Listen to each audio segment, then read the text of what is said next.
So we have to high five to get our marker. I think we did it. Did you get it? Again. One more time. Yeah. Double mark, second sticks. All right. And that's the last time I'm going to direct you on how to comport yourself. All good. So we are standing here. Actually, this is a great place to start because we're standing right in the sun. Okay. But up there, I don't know if I can get a shot of it, is one of Austin's historic moon towers, right? The Moonlight Towers, as they're officially known. Okay.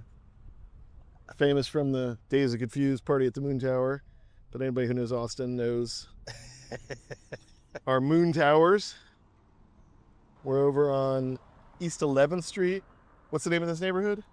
It's East Austin. I mean, what are they calling that? Rosewood? What is Rosewood. Rosewood, yeah. East Austin, Rosewood. The state cemetery's over there. We could wander over there if we want to. Let's do it. You tell me, why did we end up in this neighborhood? I just like historical places. And I think East Austin has so much history here that in some ways it's trying to be revitalized, but it has kind of been erased. Yeah. And so I just think it's a cool place to come and take up space because for me, you know, social justice and activism is at my heart. And so I think documenting this place while we still can, and it's changed a lot.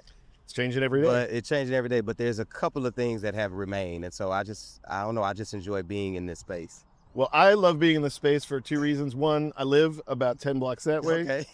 So you made it easy on me. And two, because I'm getting a chance to walk with you, somebody that I have a lot of respect for, who I don't know as well as I'd like to, but I'm about to get to know you a lot better. Okay. And you guys out there are about to get to know our special guest a lot better, because I haven't introduced him yet, and I'm going to go ahead and do that. Meet Yaki Smith. Yep. Filmmaker, writer, director, educator, Yep. activist, All of it. published poet. Exactly. And How did you dig that up? you know, the Google took me right into the depths of your soul. Welcome to DocWalks. Ben's off on vacation with the family, and I'm walking East Austin with Yaki Smith. We're gonna point out the things that we see along the way, like this. Elon Musk is a fucking idiot. Oh, let me get it too. So, without any further ado, And Elon Musk is in fact an idiot. So Austin's own. I agree. Austin's own Elon Musk, a fucking idiot. Okay, let's take it to the music, Riley. On your left. You're listening to DocWalks with Ben and Keith. We're talking to Yaki this week because he has a new film called Cycles of Resilience, A journey through Austin's Black history. a journey through Austin's Black history that is about a bicycle tour of Austin's kind of cultural, historical spaces, some of which I knew well and some I didn't know. Same here. Yeah, and of course, you know, you've got a long background in both narrative and documentary. Mhm. This week is Friday's Juneteenth. Yes. You made a film, Juneteenth, Faith and Freedom. Yep. Played nationally on PBS a few years back. Yes. Still going strong. Tell me about, like, so what you're seeing in this mural, and if anything, like, does it spark anything in relationship to what you've learned in making cycles? Yeah, you know, I'd actually start with Resilience? this part right here, right? I mean, this beautiful, distinguished Black couple, right? Yeah. These beautiful folks on their porch, in community with one another, right? For me, when I see this, it's a reminder that, you know, East Austin at one point, it was indeed a Black community, but it was a thriving Black community, right? Obviously, you have HT here. We had our own grocery stores. We had our own doctor's offices. We had all of those things here until things were not here anymore, right? And I think that's a symptom of basically severe gentrification and displacement. That makes me think of Clarksville, right? Which, in fact, was a Black freedmen's town. Right. And now when you go over to Clarksville, I mean, you may have 2 or 3 Black people that actually still exist. Maybe. Yeah. And I feel like the same kind of thing is starting to happen here in East Austin. And so this mural reminds us what Black Austin was, what we contributed, how beautiful we were, how creative we were. When I think about the musicians there, even the people that are working on the bike. And then just, again, these people together, it reminds you that we were a thriving community. So it's both nostalgic and honestly, it can be a little bit sad, right? Right. To think about what was and what is no longer here. Yeah. Well, so for people who don't know Austin well, or are watching from other locales. It's worth pointing out, like we talked about, we're in East Austin, right? Mm-hmm. Right over down that away, just past Franklin Barbecue up there on the right. You see the Texas Capitol across the way there. And what separates central Austin, where the Capitol is, and where we are in East Austin is I-35. Yep. Of course, I-35 opened in 1964. It was called the Interregional Mm-hmm. at the time. And But the vestiges of it, you know, kind of go back further than that, right? I mean, when you think about Austin's 1928 master plan, right? Yeah. Which was the plan to, in many ways, displace all of the folks, the black folks specifically, who were living in Clarksville. Well, what do? They build a highway, a street, right? And they say, okay, your kids cannot go to the school over there. They have to come across here to go to school, right? You couldn't work over there anymore, right? Because again, there was this idea that they wanted the land, but they couldn't just come and take it from you. So they had to sort of create these policy changes right. in terms of sanitation, in terms of electricity, in terms of water. And it became very, very difficult for those individuals who were there to continue to live there, right? And then again, you build this highway and say, oh, I got to send my kids across this major street. Well, I don't want to do that. So what am I going to do? I'm going to move closer to where their school is. Right. And so now that's how you end up with a lot of people who ended up in East Austin. You get a concentration. Yes. And so it was basically enforced segregation through, you know, like the manipulation of zoning and financing. Exactly. Is redlining? Yeah, basically, it's all redlining, right? Yeah. I mean, and it's funny, we just showed Juneteenth, Faith and Freedom in Cincinnati. And even sitting there and watching the film again, the same thing that happened here happened in Houston. It happened in all kinds of cities all across the country, because once you redline a place, right, you can't get loans in that place. You know, that becomes a place that is undesirable to live because, you know, now it has this stigma of potentially being violent or whatever it may be. You don't have jobs in those spaces anymore. Yeah. Once they're redlined, right? It's really literally a total displacement of these thriving communities, right? Who after slavery had found ways to build up all of these things. Again, educational systems, again, medical, grocery store, all the things that we had. But there was a way, again, another way to displace. And I think I-35, although great, right? It is a reminder of how a space can be redlined and how in many ways you create what we see in other places. And we've seen a black and a white district, right? That is, and like my mom used to say, we couldn't go across those tracks, right? Because we weren't allowed across those tracks. There was a track where if you go over a certain time of night, you don't know if you're gonna make it back because that's where their environment is and this is where our environment is, right? And so I think I-35 and again, many other highways across the US speak to that kind of forced displacement.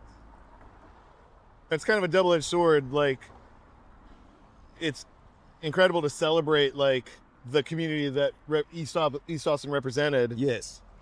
But the recognition of like how it was formed and why it exists is, I don't know, it's a little bit of a complicated history here in Austin. So you take on the role of explaining a lot of that history in Cycles of Resilience. It's a film about a group of cyclists, literally bike riders, who are taking one day to ride around the city. What are some of the locations that they hit? We went to HT, Houston-Tillotson. Houston-Tillotson, which is one of the first historic black universities in the country. HBCUs, again, are formed post-enslavement when people realized that there were no institutions of higher education to educate the people. Should we do it? Should we do it? Going for it. Sorry. I always have a tendency just to walk. Look, I lost my train of thought for a second there. Well, and also the smell of Franklin barbecue Right? here. It'll do it to you. And I could hear the stomachs rumbling of all these people waiting in line. They've got this line system down. Look at this. Yeah, they do, man. Look, I remember when this place was Ben's Barbecue. It was what? Ben's Barbecue. Oh. Oh, yes. This place used to be called Ben's Barbecue. It was owned by a black man. Yeah. Some of the best barbecue here in Austin, I believe. And he was still here when we left in 2009. And then, to be honest with you, all of a sudden, I believe I saw this place on, was it Man Eats Food? It was featured on one of those. Yeah. And I was like, what is this? And then I realized, wait a minute, that's Ben's. But it's not called Ben's anymore. Anymore. As you can see, people are out there with their lawn chairs just waiting, I guess, for some ribs, some chicken, whatever they're trying to get in there. which is interesting to see again how a place that had been here for so long, if you go in, you rebrand it to a certain demographic, that boom, it can become a thriving place. Because Ben's was not like that. Like, it was great food, but you never had to wait in line. Right. You just walk in and eat. And he was such a great man. As a matter of fact, when I was in film school, he donated food for one day of my shoot. Thank you, Ben. Right? Because we had, me and my wife used to go in there all the time. And so when we needed the food, we went in there and asked. I think she might have been the one to ask. And he said yes. So, yeah. Well, all right. You started in San Antonio. Mm-hmm. You moved to Austin to go to get your MFA. Yep. And, a lot of guests, this is DocWalks, and we focus primarily on doc filmmakers, and you certainly made great docs. We've talked about two of them already, just briefly, Cycles of Resilience, which is your newest one, Mm-hmm. and Juneteenth, Faith and Freedom. But I think primarily, would you describe yourself as a scripted narrative fiction filmmaker, or are you agnostic to labels, or where do you? Because I know you've made scripted feature, you've made a lot of scripted shorts. Yeah. You sent me a short I want to talk to you about, Okay. but I want to hear your answer to my question first. Is like, if you had to label yourself, are there labels that you subscribe to that you're comfortable with? So it's interesting you're asking me this, because I need to get out of this bad habit, because I do this a lot. I stand up in front of, when I do a Q&A, and I'm like, I'm technically really not a documentary filmmaker. And the truth is, it's like, film is film. That's right. Right? I'm going to go with the Agnes Varda quote, right? We try to put films in labels, but like, it's a film, it's a piece of art, right? And even if it is a documentary, which, right, we sort of think of those as having this level of truth to them, which they do, but still somebody is editing it, somebody is manipulating the story, somebody is shaping the way in which you will engage with whatever subject matter that they are working in the doc. And so for me, yes, I would consider myself a narrative filmmaker, but I approach documentary in the same way as I do narrative. Which means what to you? Yeah. The meticulous planning. Sometimes when you do a doc, you do plan, but let's say you're documenting, someone and their story starts to change. Some people die, right? All of that. And so for me, I'm not one of those, let's just go shoot everything and then we'll find the documentary in post. Mm-hmm. That is a part of it, but I do think that we planned both of those documentaries pretty meticulously. We knew who we were going to interview. Obviously, the ride is controlled, so we knew exactly what the route was. We had driven it already. Talib, who actually runs a Black History bike ride and is the one who invited me on to direct it, again, he walked me through all of the locations we were going to stop at. We kind of drove the route, so we understood what we were getting ourselves into.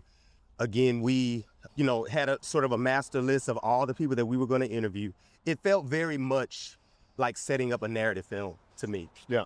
And well, it's a complicated production plan too, because it's a massive undertaking to capture a group of people on the move. Big time. And there's storytelling along the way. There's action. It's a bike ride. How many cameras and how were they posted up on the bikes, and how did you capture that whole thing? So I want to make sure I'm telling, it's been over a year. I believe there were 3 main cameras. Okay. So we had the drone. Yeah. We also had GoPros that were connected to some of the bikes. So what you're watching is sort of a combination of all of that different footage. Right. But again, I think very meticulously planned though, right? We knew what we were getting ourselves into. Let's hang here in the shade for a second. But we also, again, understood that, we could have told 4 or 5 different stories. Yeah. You know how it is. You shoot a document, you have all that stuff, but we decided on that story in post. So there is a level of still rewriting, just like you would with a narrative film. You're rewriting the story in post-production, right? Well, I wanted to stop here in the shade, one, because shade is a premium right now. Right, exactly. It's June in Texas, and it's been a milder summer and a wet spring and summer than usual, but it's still hot and sweaty out here. Yeah, it is. So I appreciate it. It's all beautiful. But I also want to stop here before we got too far, because right over my shoulder here is one of the stops on the Cycles of Resilience tour. Yes. It's, I think, an important venue here in Austin, and it's worth going to take a look at before we get too far away. I agree. Talk to me about what we're walking towards here. Yeah, so we are walking towards the Victory Grill, which also has a nightclub in the back. So you have a restaurant in the front, you have a nightclub in the back. And I couldn't tell you when it opened, but it's been around. Maybe the mile marker will tell us, but it's been around here for a very, very long time. And is it 1945? 45. Oh wow, right? During World War II, segregation prevented African American servicemen from enjoying most civilian restaurants, recreational facilities. In an effort to address this issue, Austin civic leaders urged the city through its Negro War Recreation Council, the Recreation Council, to provide recreational sites for servicemen on leave from the military posts. Johnny Holmes responded to this need when he opened the original Victory Grill, aka the Victory Cafe, the celebration of VJ Day, victory over Japan, August 15th, 1945, in a converted ice house on East 11th Street. Sweet. This is it. I mean, and it's interesting though, when we were filming the doc, we actually shot an interview here, and just hearing the history of this place and how, again, it was the epicenter of sort of Black creativity at one point in Austin, Texas, right? All of the jazz and blues acts would come through, some of the newer R&B acts would come through, and it's just been that kind of establishment for a very, very long time. And I'm excited that it is still here, because a lot of other things that were literally on this street are gone. You know, the Chitlin Circuit is really birthed out of this idea that, you know, Black performers were not allowed to perform in certain spaces. Some of them were, but majority of them were not allowed to go into some of these white establishments. Yeah. So they had to create their own establishments. Let's take a look at the murals on the side of this place. And basically they had to create their own way, you know? And out of that desire comes places like this, which, you know, if you go into Houston, there's places like this. San Antonio, there's places like this. It's everywhere, you know? Yeah. Howdy. How you doing, man? You painting today? What are you painting? Finishing up a couple of cowgirls that I started, and I just finished on Zan. I did a Bass Reeves. Oh, nice. Yeah, that's from my original photo, an actual photo. Oh, that's really nice. And that one I finished, took me 2 weeks. I finished that one about 3 days ago. You selling the Bass Reeves? Huh? You selling the Bass Reeves? Yes, I am. How much is it? Well, you can't tell nobody how much I. So he has to cut that out. Bring it on over. Bring it on over, if you don't mind. I don't. How long will you be here? I'm here all the time. Okay. Well, we gonna walk. I'll hit it once we come back from walking. Alrighty. But I want to get it from you. We're gonna come back and pick up this Yeah. Bass Reeves. What's your name, sir? My name is Marshall Fabella. Marshall. Great to meet you. I'm Keith. Keith, very pleased to meet you, my This brother. is Yaki. Yaki. Yeah, Keith, Yeah. very pleased to meet you, my Nice brother. to meet you. Yes, I'm glad this is going to a home. Man. How did Victory Grill become your studio?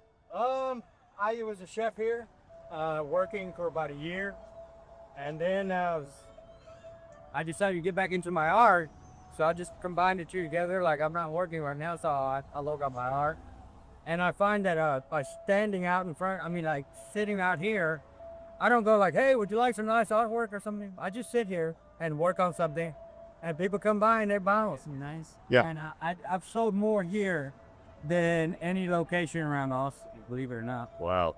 Yeah, I used to go to Congress. I used to go to the drag up north, east side, like over there East First. I still call it East First.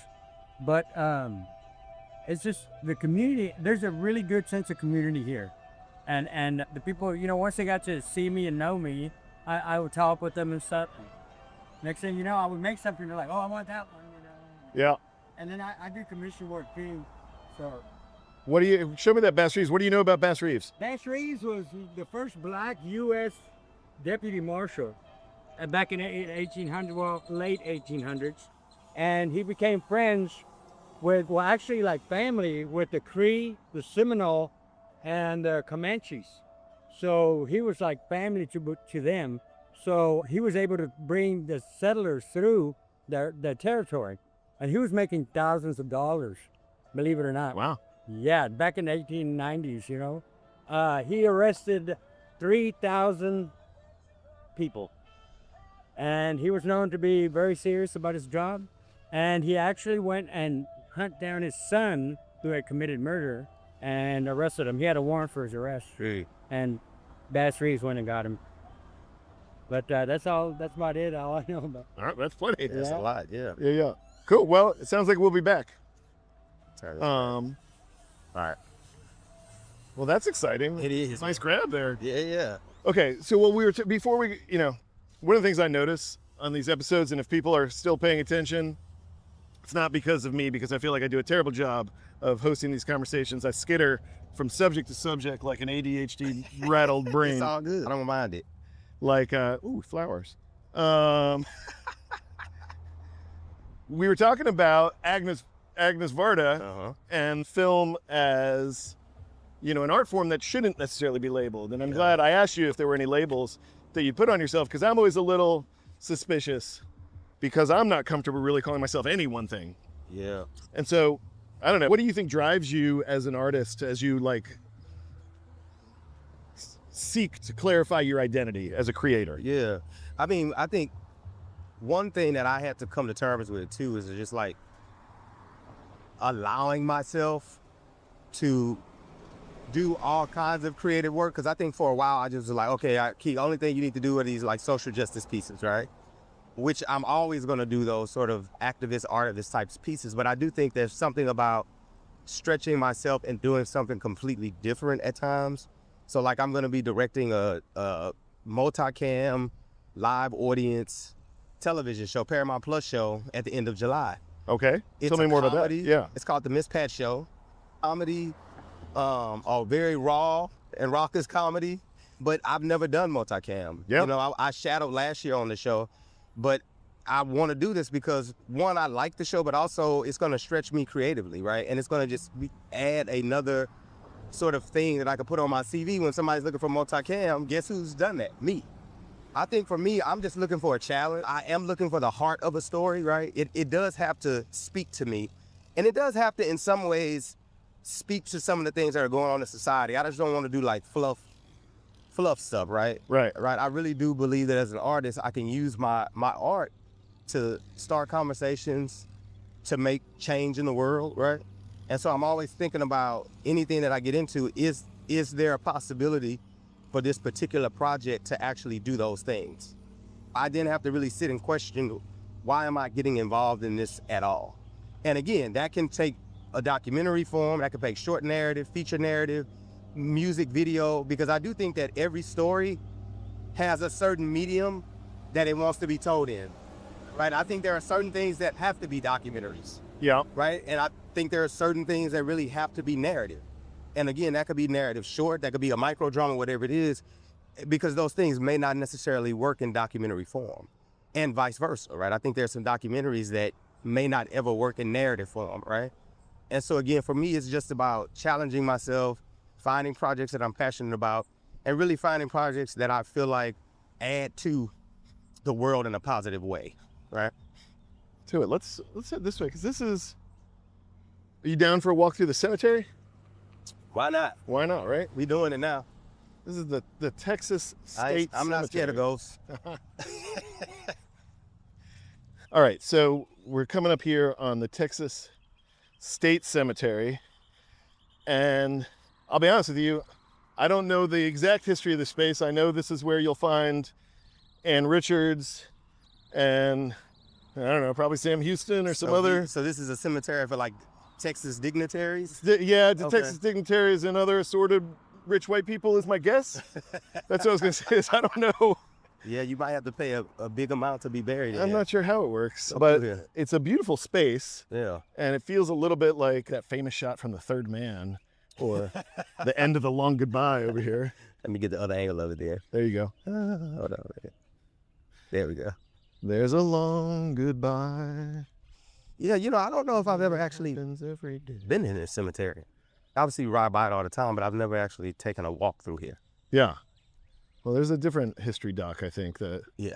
you were just saying, like, social activism is at the core of a lot of what you do, and even though it doesn't have to define you or drive every creative decision you make, I don't know what kind of life you could have if every decision was driven by the need to activate audiences, right? Sometimes you just have to activate your own creative spirit. Indeed. Yeah, I think any work of artists, I think for me, first cathartic for me as the artist, right? Okay. That there's something that I've been wrestling with. There's a subject I've been wrestling with. There's a character or a person that I met. And there's just something that's so intriguing about them that quite literally I'm thinking about them, dreaming about them. It starts there because there's something about when you say this notion of like your spiritual creativity, I do believe that as artists, we are also like very, very in tune with the spirit, because that's what tells us what to make and what not to make. You know, we could say, oh, it's just what I like, but I think it's more than what you like. I think for me, this is just how I think about it. It's attached to your soul, right? Yep.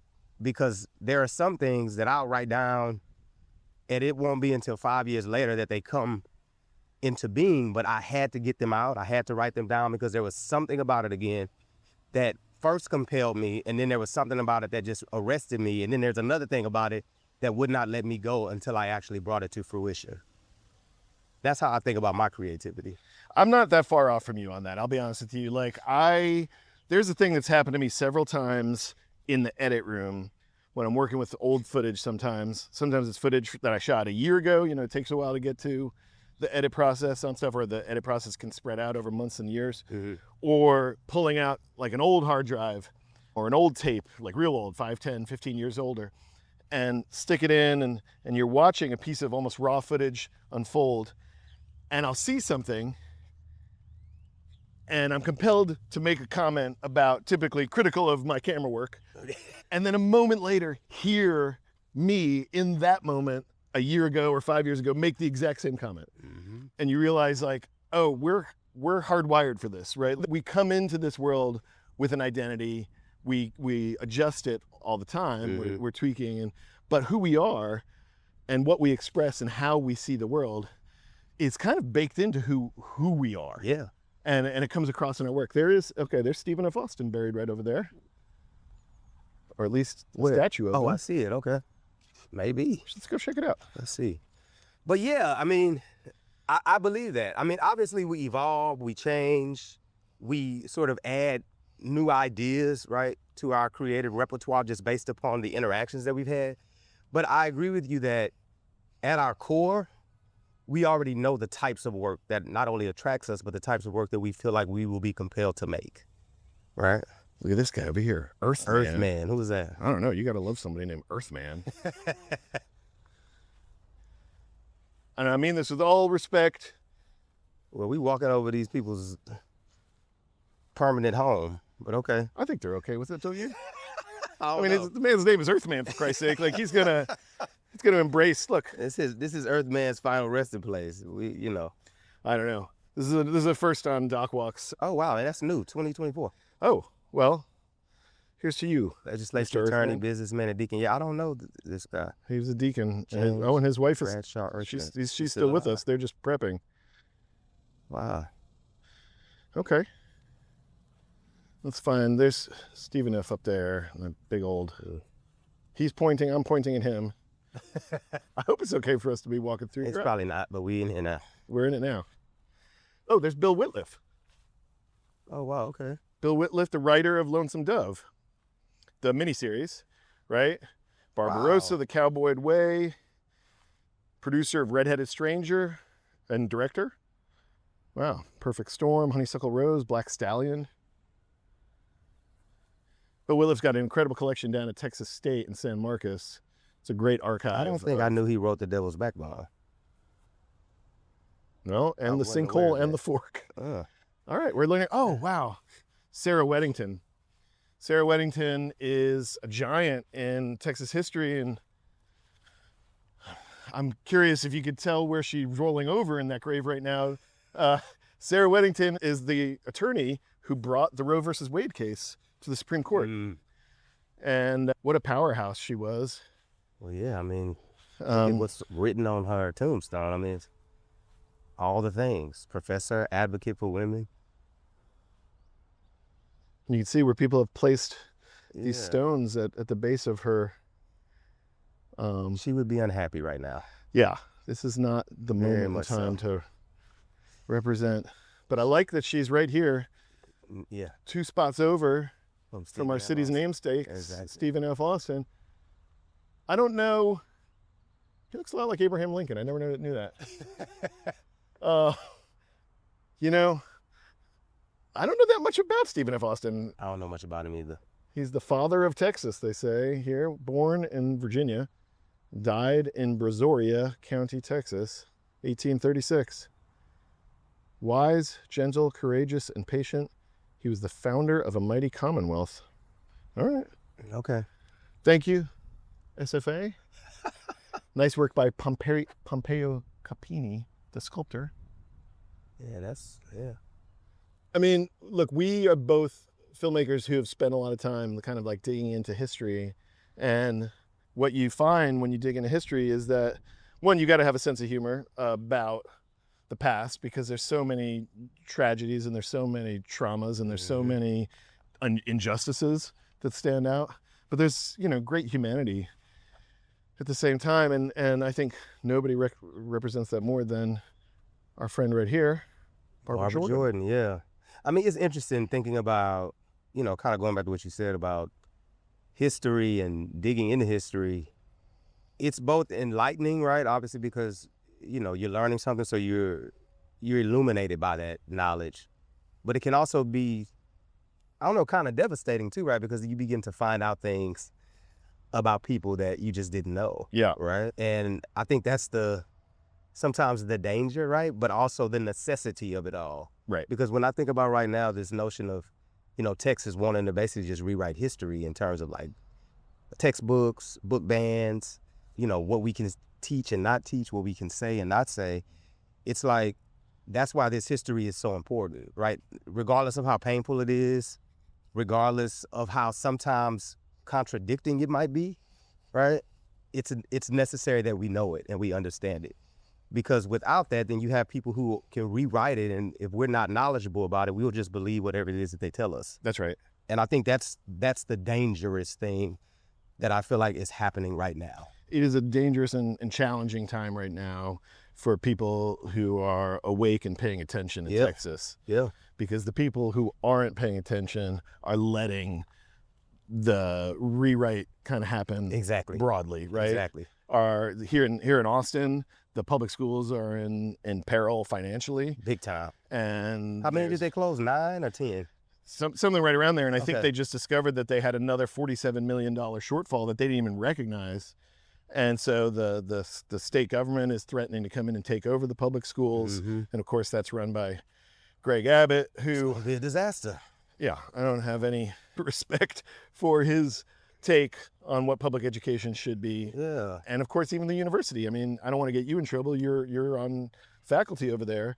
But there's some questionable things happening at the university every day right now. Oh, big time. I mean, I'll say it. I mean, not just questionable, but violent. Yeah. Intellectually violent. Because, again, back to what I was saying earlier, there is this sort of fear of people really, really learning the true history, as they keep saying. Well, that's not the real history. And it's like, yes, it is, right?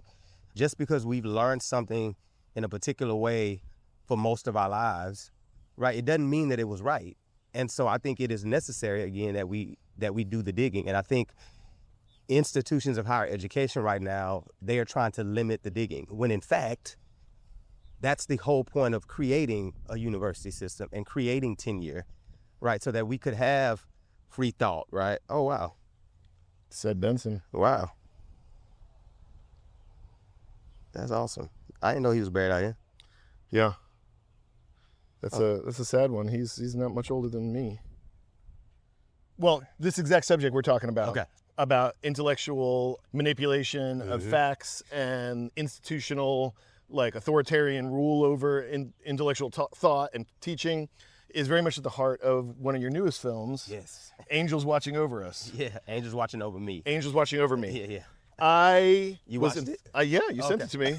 Thank you. I don't think it's out yet. It's not. Well, I'm going to talk about it anyway. Okay. Because I'm going to give people something to look forward to here. All right. You know, look, if you want to get to know, and I hope you do, get to know Yaki's filmography, you go back to 2012 and watch his feature, Wolf. Yes. You can watch the 2 docs we've already talked about, Cycles of Resilience, which is, out on the festival circuit right now. And of course, Juneteenth, Faith of Freedom is available on pbs.org. Yes. But you have a new short film that you shared with me, and it's really enthralling because it is the perfect mix of doc and scripted. It defies labeling. You could call it hybrid, I guess, but why call it anything except what it is, which is kind of a journey into the heart of this complicated subject of people rewriting history and of kind of authorities putting educators under their thumb. The short opens up with an incredibly edited montage of recent and current day news and media reports on racial tensions and the state of the world in peace and war all over the country and around the world. Yeah. And then we meet a character. I don't know that we ever catch her name. In the script, she's called Mona, but now she's just the professor. The professor. Yeah. She's living through almost a torturous interrogation. Yeah, she is. Being forced to change her approach, being forced to take on a new way of educating her students, and really having, you know, her kind of life's essence challenged. Yeah. What inspired this film? I mean, I think it's hard to figure out what inspired this film, but was there a moment for you that said, I need to take on this issue? There were two moments, actually. Okay. And the interesting thing is they happened years apart, right? So I think the first thing that I was very, very interested in is this video that Paula White, who is Trump's spiritual advisor, that she created. This was, I believe, during the first or second term. I can't even remember when it was. But she's basically, you know, praying over the White House, praying over Trump.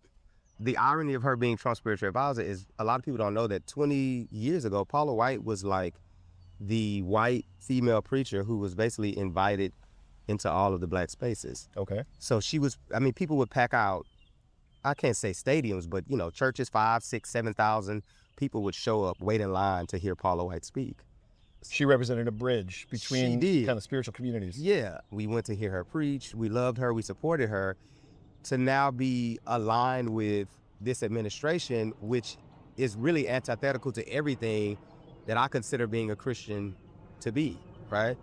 And so she was doing this video where she was praying for Trump, back to that, and she starts saying this, you know, I can feel the angels from Africa. They're coming to save Trump. They're coming to help him win the election. Oh, the African angels are coming for Trump? They're coming for Trump. That's what she thought, okay? So immediately I was like, okay, the audacity of this white minister to believe that even unto death, if you think about it, because when she's talking about these African angels, what she's really referring to are individuals who met a watery grave during the Middle Passage. That's either by suicide, by being intentionally thrown overboard, by being starved. All the types of atrocities were happening in these vessels. And a lot of bodies actually ended up in these oceans, which ironically, in some ways, changed the ecosystem of the Atlantic. Yeah. Right? So I'm like, man, that's who she's really talking about. She's literally talking about exhuming the bodies and the spirits of these individuals who were killed in the most heinous way. Right. So that's that. And I was like, okay, let me put that here. And then all the things that are happening started to happen. I was an associate dean of diversity, equity, and inclusion for 3 years. Does that position no longer exist anymore, Yeah. right? A lot of the DEI efforts that we had implemented, all are gone. Literally whole website's gone, right?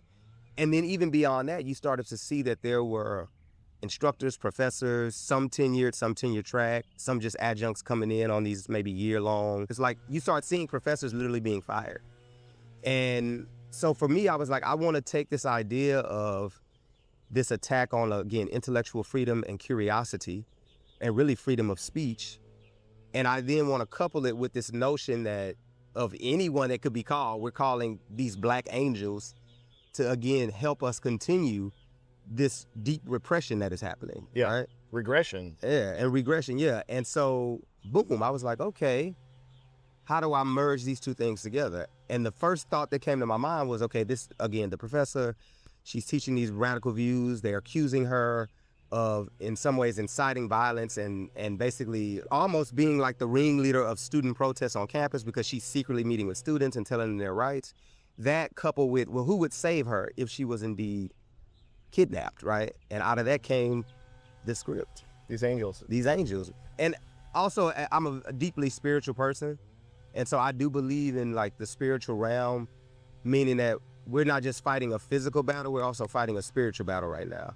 And so I think you have to attack it from both ways. There's the spiritual part of it that must be attacked in a certain way, but there's also the real physical quality of it all that also has to be attacked in a certain way. How does communing with an audience as a filmmaker play a role in that spiritual battle, like in your role in that spiritual battle? You make a film, it speaks to you. Yeah, obviously you've shown it to some other people, but honestly, until you get it out into the world and on the film festival circuit, you really don't know its impact. Right. Right? You really don't know if people are going to dig it the way in which you dug it, or if they're really going to understand all of the small, intricate details that you're putting into it. And so I think when you have a film, and we haven't screened at a festival yet, but when you have any of my work, I'm even thinking about Wolf.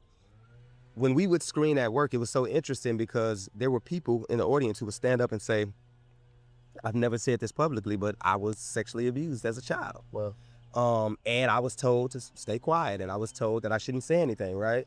And so I feel like for me, it went beyond you just watching some entertaining 90-minute film. It went to this sort of spiritual connection between those who had been traumatized. yeah. And in some ways, when they watched the film, it ignited something in them that allowed them to be liberated from that thing, and they felt like they had to speak for Well, the you first time. created space where vulnerability was welcome. Yes. And that's exactly, when I asked that question, that's exactly the kind of feeling that I felt in the room that drives me as a storyteller and makes me want to share my work with people. It makes me want to have the discussion afterwards.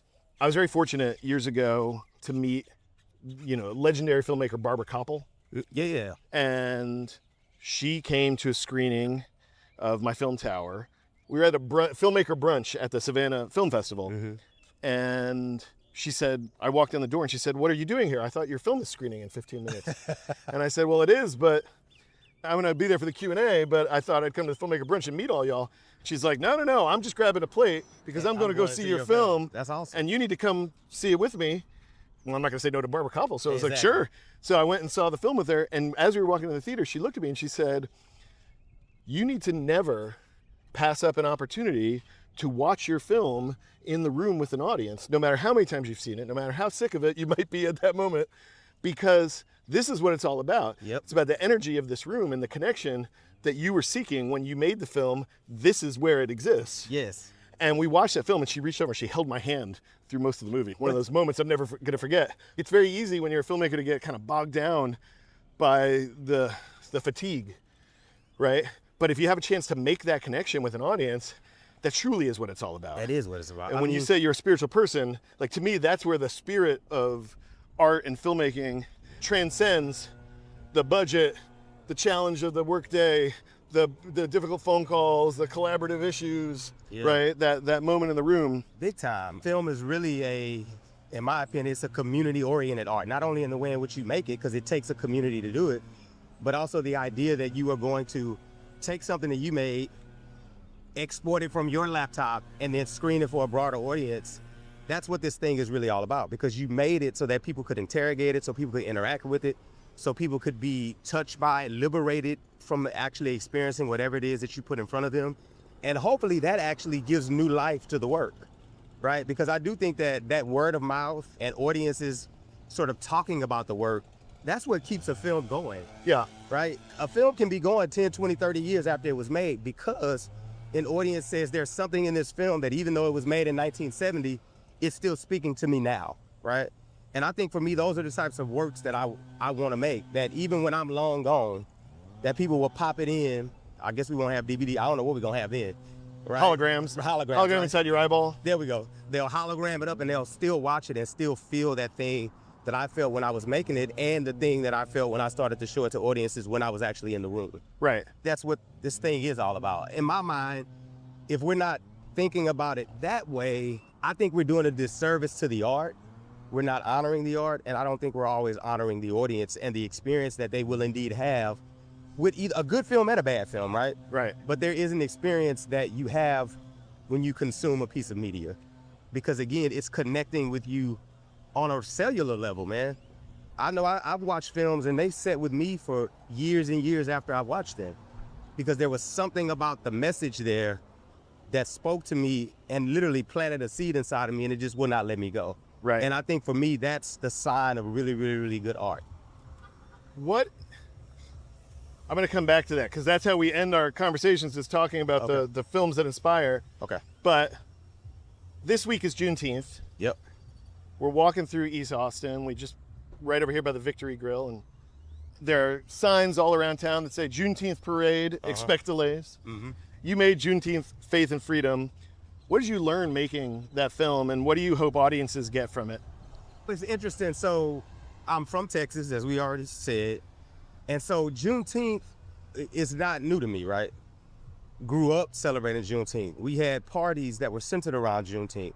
There were parades in like San Antonio and Houston that we would attend. It was something that we talked about very extensively in terms of what is the significance of Juneteenth? Why is it necessary that we continue to celebrate it? Why is it necessary that we continue to invoke the names of the folks that actually were freed or emancipated on June 19th, 1865? And so when it becomes a federal holiday, it's not new to me, right? Right. I'm excited that this is happening, but I've been celebrating this my whole life. But for me, the exciting thing about it is that now there are people who didn't know what Juneteenth was, had no clue of its significance, maybe kind of heard about it, but thought it was maybe a myth of some sort. Now they're able to learn more about it. They're able to go and celebrate it. And they're really, really able to sort of honor those who were emancipated on that day. I thought I knew everything about Juneteenth, right? But when we did that film, there was so much that I learned, right? I didn't know that there were 6,000 soldiers that showed up on Galveston Island, 4,000 of those black soldiers, to actually liberate and emancipate these enslaved people whose sort of masters had decided that they weren't letting them go. Right. I don't care what the law says, we don't have nothing to do with that. Can you imagine a scene if you are on a plantation, 4,000 black soldiers come in with guns demanding that you be set free? I mean, that was probably life-changing for those people, not only in terms of being emancipated, but actually seeing that, oh wow, as a black person, I can be in the military, I can have a certain level of power that can be liberating for my people. So I think learning that was interesting. I think also just meeting all of these individuals, specifically in Galveston, who can recall, this is where my family was enslaved, because they've been on the island since then. This is where we went after we were liberated. Oh, this is the store that my grandpa opened, that we had it in the family for 60 years until it closed down. Oh, this is the house that great-great-great-grandma lived in post-emancipation, right? To know that there are individuals who know their history that deeply and that intricately, that also was eye-opening to me, because honestly, it made me have a desire to even learn more about my own family, because there's some things I just don't know, right? Because a lot of our history has been lost, and that's by design, by the way, right? It was eye-opening for me. Again, I think it's just like right now, we can fall into complete despair, or we can try to find joy in this very despairing moment that we have found ourselves in. And I think just because we find joy doesn't mean that we have to still overcome the despair. And I think even for us right now, that's the thing that I'm wrestling with, right? I have a 10-year-old, and to be honest with you, I'm in my mind saying, what kind of world am I leaving him? What kind of world am I leaving him? When I die, I'm thinking about even things just like global warming, man, right? Will New Orleans actually still be in existence in 20 years? I don't know, right? Is it gonna start getting so hot where we're not gonna be able to come outside before the sun goes down? At this point, there are so many things that are happening that are gonna be detrimental to humanity as a whole. Yet, knowing that I still have to find joy in my heart, because again, if I don't find that joy, I will just be in despair every day, all day. And I don't think that's a way to live. We're getting towards the end of our walk, and I want to ask if you have a practice that you can share with the audience, a practice of accessing creativity or vetting project ideas, trying to figure out what's a fleeting thought and what's something worth dedicating years of your life to and building a team around. I don't think any thought is fleeting, right? And the reason I say that is because if I think it, there's something about it that, again, I'm wrestling with. So I write everything down. Okay. I believe ideas wrestle with you, right? It's like a pregnant woman, right? I think there's some things that when they're in you, you got to get them out or they'll kill you, quite literally. A baby must come to term, it must be birthed, because if a baby stays inside of the room for too long, right? Quite literally, it could kill you, right? And it could be very, very uncomfortable. And so that's how I see ideas. It's like those ideas that have impregnated me, those ideas that have stayed with me, those ideas that keep speaking to me, those are the ones that I know I must move forward with. And then once that happens and I realize it, then I get into the typical, now I'm outlining. right? Now I'm watching films that might have a similar sort of thematic structure to what I think I want to create. And I'm trying to figure out, well, what are these directors doing? What are these creators doing that made this thing actually work so well? Or not, right? Sometimes I think watching bad movies teaches you the same as watching good ones, right? Well, that tees on my next question, because we always ask at the end of an episode, what was the gateway drug? The film or documentary or piece of fiction or literature that sparked something in you that said, this is the world that I want to go into. This is the world that's driving me to want to be a filmmaker. Is there a particular project or a particular film or story that is that for you? Yeah, I remember it vividly. I was 11 years old, 1991. John Singleton releases Boyz in the Boyz in Hood. the Hood, hell yeah. And that movie changed me in a significant way. One, because during that time, I was living in San Antonio, and San Antonio was like the drive-by capital of Texas. Wow. So a lot of the things that we're seeing in Boyz in the Hood that John Singleton explored in that film, I was living through those things. I was in the middle of some of that stuff, right? And the way in which he humanized those characters, right? Yep, they come from a violent neighborhood. Yep, Ice Cube, dope boy, he's a corner boy probably, right? Yep, he's a gang, right? All of those things. Yet there's a human story that I think John Singleton was able to tap into about the why, right? And the social injustice that creates these environments that these individuals find themselves in, right? Nobody wants to live in a neighborhood that's violent. Nobody wants to just be on a corner selling dope. That's not a thing that I don't think anybody desires, but they do these things out of necessity because they know no other way, right? And I think what John Singleton did in that film is he really showed those individuals with humanity, with dimension, with contradiction. And I was like, I want to do this because guess what? I know these guys. These are my god brothers. And I know they're not just inherently bad people. Yeah, they were the gang bangers where I live. They were doing all that. But you knew that deep down inside there was a desire to do something more, but they didn't know how to do the more. And so when I saw that, I was like, I want to make things that wrestle with me the same way. I want to make things that people wrestle with the same way that I wrestled with Boyz in the Hood and be impacted in the same way that I was impacted. And so I think for me, if you ask me, when did Yaki become a filmmaker? He was 11, he watched Boyz in the Hood, and he knew from that moment on that this is what he was going to do with the rest of his life. I love that. That's a perfect answer. That film is deeply impactful to me too. I was in 10th grade and my world history teacher pulled us aside at the end of the class and he said, you have to go see this film. I did not grow up in a community that was reflected in that film, and yet the humanity of that film totally spoke to me as a 15-year-old. And that's the thing that I think he did so well, is he invited people into the homes of these individuals who had never been in those homes. Yeah. All right. All right. My brother? You got Cash App? Or No, I don't. just cash? Yeah. Let me see if I even have a 20 on me. Hold on. Right. Bass I may not. Reeves rides again. 1838 to 1910. No, I don't. Tell you what, I got you. I'll Cash App you. Sure. I tightened them up for you. It looks good. Thank you. This is amazing. I'm glad it's going to a home. It's great. They're like my babies, you know what I mean? And somebody, you know, this artist told me one time, he goes, every art you make is for somebody in the universe. You just got to get that person to that piece of art. Thank you, Papa. God bless you. Thank you. I appreciate it. Thank Remind us your name again. Marshall Fabella. Marshall Fabella. And are you on social media at all? Is there a way to tag you? I'm on Facebook. That's about it, but hardly. I just use it to check people's birthdays. Okay. But Yeah, so I I think just bought I'm this trying to painting get, from this guy. on some of that stuff. Somebody in Bass Reeves. See if I can show some of my stuff. I do well here today. I do. Nice. But thank you, fellas, so much. Thank you. Thank you. Yeah, y'all have a great day, man. All right, you too. All right. Thank you. What is some advice you have for an emerging filmmaker? I mean, look, you're an educator. You've got students, young and probably some old, in your classrooms every day. So I know you've got a lot to share and you've done a lot of this. But if you had to boil your advice down to just a single kind of nugget that we could learn from, what would it be? In the words of Nike, just do it. Right?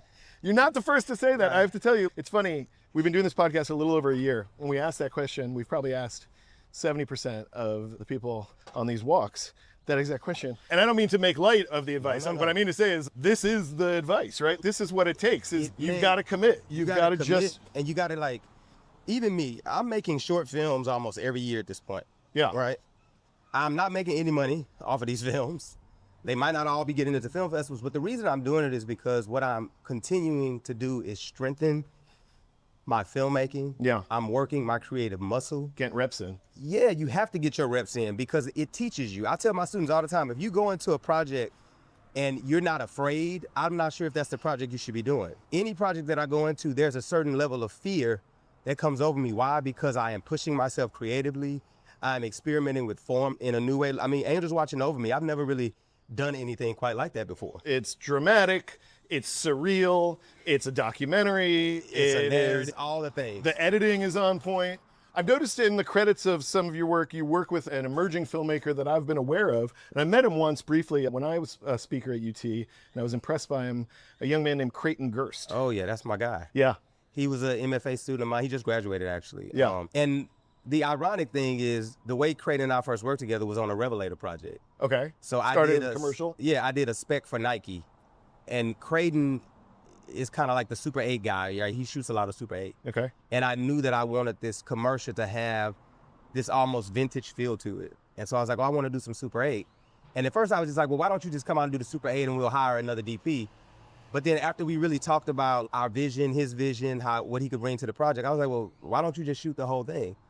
And so he ends up shooting the whole thing on Super 8, which I thought was great. And I was like, we worked very well together. And then a few months later, I was directing a short film called The Ohio, Texas Remix. Yes.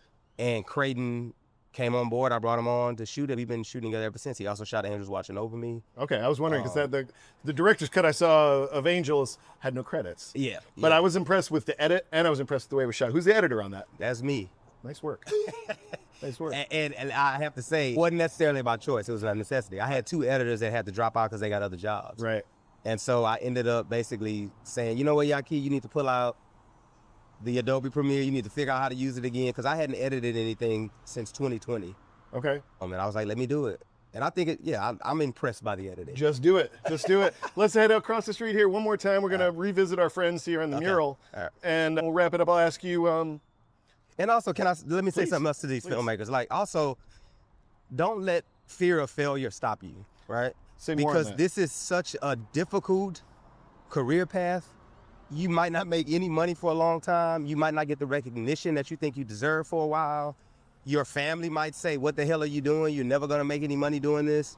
But for me, it's like, who cares, right? It's like, if this is something that you really, really are passionate about and you wanna do, don't let the naysayers stop you, but also don't let your own fear self-sabotage you, right? Yes, you made the film and nobody watched it, that's fine. Make the next one, and then make the one after that. And eventually, if you continue to do that, you will see some success. I think a lot of people don't find success, not because they're not talented, but because they give up. Yeah. So don't give up. Yeah. I love that. Dream collaborator. Who out there... You know, and this could be alive or dead. You know, John Singleton, rest in peace. It could be a dream collaborator. Could be old Bass Reeves here. Who do you have in mind as a dream collaborator? Dream collaborator. That's a hard question. I want to collaborate with, man. It's okay if you want to say me. Well, we already doing this. So okay, there we go. The dream has been realized. That's right. I immediately start to think of music for some reason. Okay. And I would love to work with Max Richter, whose music I completely love. Chris Bowers, Black composer who's done some amazing work on like When They See. I think he did When They See Us for Ava DuVernay and has done some other things. I think he won an Emmy. But Chris Bowers, because I listen to a lot of music scores. Yeah. And they're the things that inspire me. It would probably be composers that I would want to work with, right? Although I've been working with the same cinematographers for a while and love their work, I would love to work with somebody like Bradford Young, for example, whose work I've been watching for the last 20 years. And I have really, really appreciated the way in which he approaches cinema more broadly, but also the way in which he approaches cinema when he is documenting Black life and Black people, the way in which he lights them. One of my dream collaborators was Ernest Dickerson, and I got to shadow him on a show called The Deuce about 10 years ago. I was sitting there one day, we were waiting for a shot to be set up, and he was drawing. I was like, what is he doing? I'm thinking he's just doodling. And he pulls out this very intricate storyboard that he drew in a matter of 10 minutes. And it looked just like the room. He knew where he wanted the people to. I mean, it was amazing. I can't draw like that. The honor of being his presence. I think, again, it changed me. And also, it made me think about directing TV in a very, very different way. Yeah. Because of the gentle way in which he approaches a set, how collaborative he is, how he knows what he wants, yet he's going to make sure that he's not being pushy, and he's going to listen to other people's ideas because maybe somebody's idea is better than his own. Yeah. And that's something that I've always prided myself in doing. But I think working with him in some ways cemented that way of working for me. Yeah. That's beautiful. Let's take one more look at this mural here. We started out by talking about cycles of resilience. I missed this the first time we were looking at it. Yeah. But we got a little teamwork here. Yep. I don't know if this is meant to be a 3-wheeled bicycle or they're just doing a full swap at the Masons over your shoulder. Yep. I'm not so sure about that. Those guys have done plenty of damage. And then you got these 3 gentlemen. When you said you were thinking about music, I don't blame you looking at the spirit of what's happening here. Yeah, man. And then this lady belting it out. And it's so interesting. I'm going to talk about the Masons for a second. There have been some damaging things. I will say there's a sector of Black Masons, and almost like any fraternity or sorority, they did a lot of good in the community, in the Black community per se. Fraternities, the sororities, even the HBCUs, the churches, they were the only thing that we had. And they are the things that I think kept us afloat. They taught us about financial literacy. They educated us. They taught us how to grow our own food if we didn't know how to do those things. They taught us how to survive in a world where we were actually never meant to survive. This mural just overall, I think, speaks to that type of survival and the ways in which as a community, we came together in order to survive, again, a lot of the violence that was wielded against us.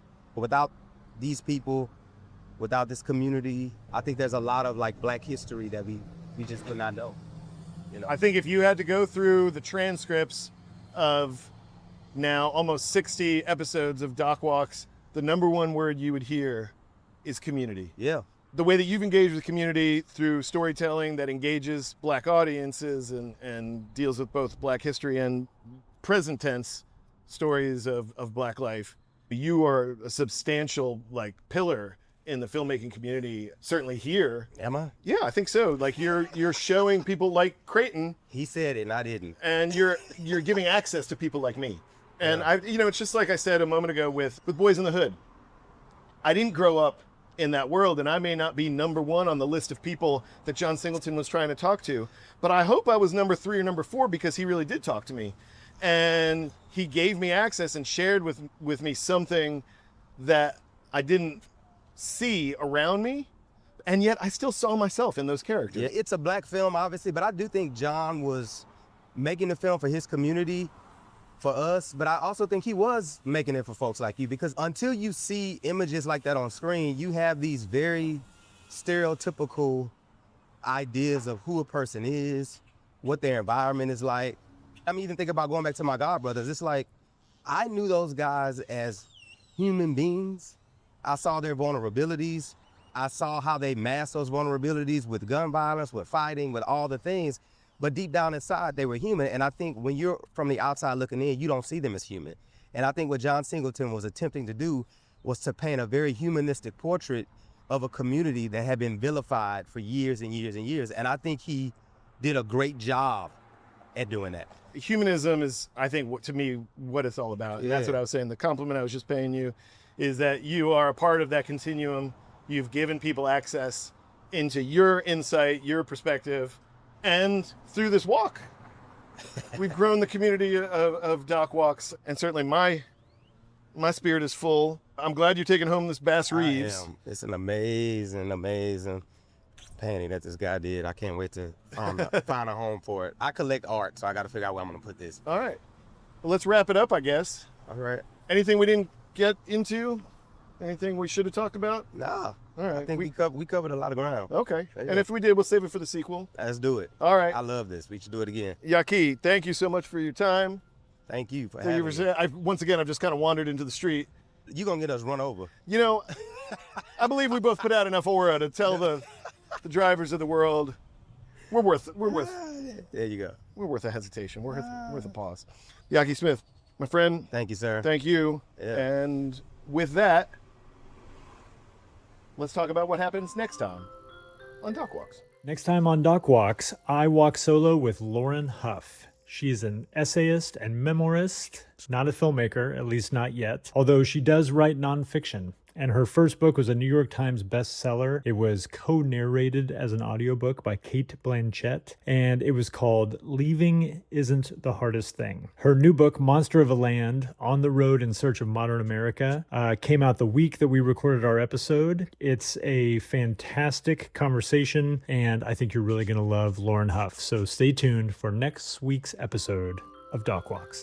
DocWalks is created, produced, and edited by my friend Ben Steinbauer of The Bear. Hello. And my friend Keith Maitland of Go Valley. With help from our co-producer Dayton Thompson and editing by Riley Church. Follow us at DocWalks Pod on YouTube, Instagram, and LinkedIn.